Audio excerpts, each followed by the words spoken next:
Last কয়েকটা ভিডিওতে বিভিন্ন ধরনের ভার্ব নিয়ে কথা বলছি। তো আজকে হচ্ছে এমন একটা ভার্ব নিয়ে কথা বলবো যেটার কয়েকটা ব্যবহার আছে। এই ভার্বটাকে আমরা জার্মান ল্যাঙ্গুয়েজ যখন শেখা শুরু করি খুব শুরুর দিকে শিখি, কিন্তু এটার কয়েকটা ব্যবহার আছে। সেই কয়েকটা ব্যবহার সম্পর্কে আজকে আমরা ওই ভার্বটা দেখবো। ভার্বটা কি? ভার্বটা হচ্ছে vorstellen, ঠিক আছে? তো এবং এটা হচ্ছে একটা trennbare verb, কারণ এটার সামনে একটা প্রেফিক্স আছে আর মূল ভার্বটা হচ্ছে এটা। ওকে, সো trennbare verb আমরা জানি যে এটা আলাদা হয়ে যায়, ঠিক আছে, প্রেফিক্সটা পিছনে চলে যায়। এখন এই vorstellen এর আবার একটা রিফ্লেক্সিভও আছে, এবং অথবা এটাকে আমি বলবো সচরাচর এটা একটা রিফ্লেক্সিভ ভার্ব, মানে মানে মূলত ভার্বটা হচ্ছে sich vorstellen। তো এইটা হচ্ছে যখন আমাদের কোনো ভার্ব রিফ্লেক্সিভ হবে, সেই জন্য সেক্ষেত্রে হচ্ছে এই sich vorstellenটা ব্যবহার হয়, ঠিক আছে। তো এইখানে এই vorstellen এর কয়েকটা উদাহরণ আছে।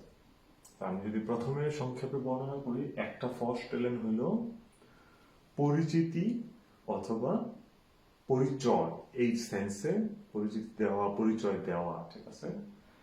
আরেকটা হইল পরিচয় করিয়ে দেওয়া, এইটাও vorstellen হবে।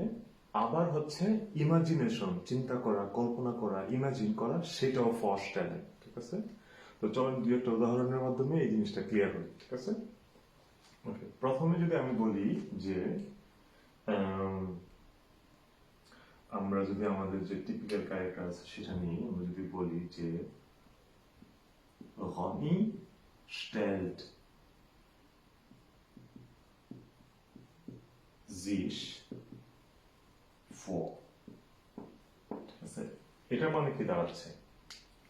এখানে হচ্ছে সাবজেক্ট রনি, stellt আর for হচ্ছে ভার্ব, মূল ভার্বের অংশটা, এবং হচ্ছে এটা হচ্ছে ভার্বের প্রিফিক্স, এবং এটা হচ্ছে রিফ্লেক্সিভের জন্য, ঠিক আছে।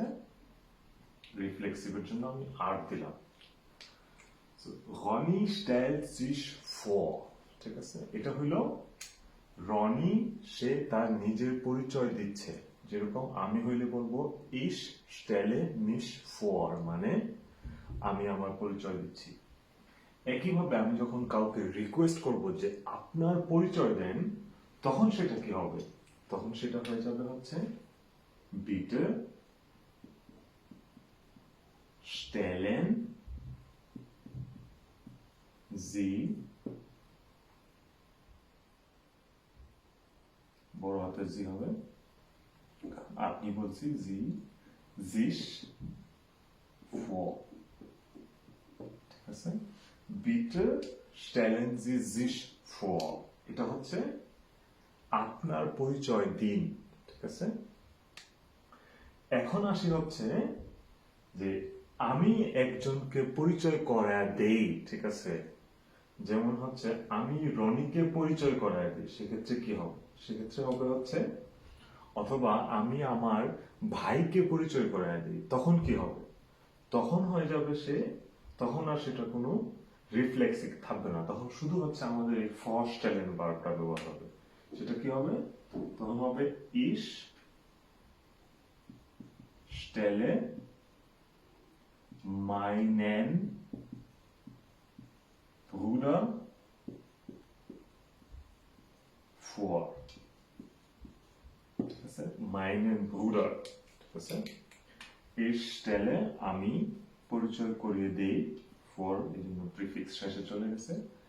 meinen Bruder হচ্ছে আমার ভাই, আমি আমার ভাইকে পরিচয় করিয়ে দিই।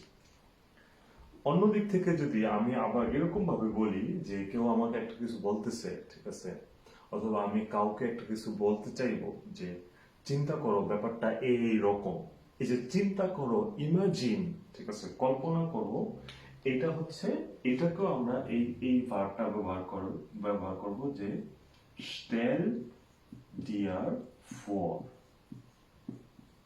আছে। এই স্টেল দিয়া ফর দ্বারা হচ্ছে আমরা এটা বলবো যে চিন্তা করো, কল্পনা করো যে কিরকম এরকম একটা কিছু। আর এটা যদি আপনি করে হয় তখন কি হবে? তখন হয়ে যাবে stellen Sie sich vor, ঠিক আছে? stellen Sie sich vor।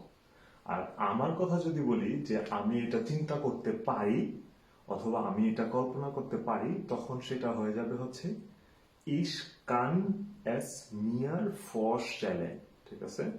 এরকম যে যেটা হচ্ছে আমরা কথার সেন্সে যখন বলি যে এটা চিন্তা করেন এরকম এরকম, অথবা কল্পনা করতে পারেন এটা এরকম এরকম, এই যে চিন্তা করতে পারেন, কল্পনা করতে পারেন, এটাও হচ্ছে এই vorstellen ভার্বটা ব্যবহার করে আমরা এইভাবে করতে পারি। stell dir vor, stellen Sie sich vor, ich stelle mir vor, ঠিক আছে? এরকম। ওকে, keep practicing.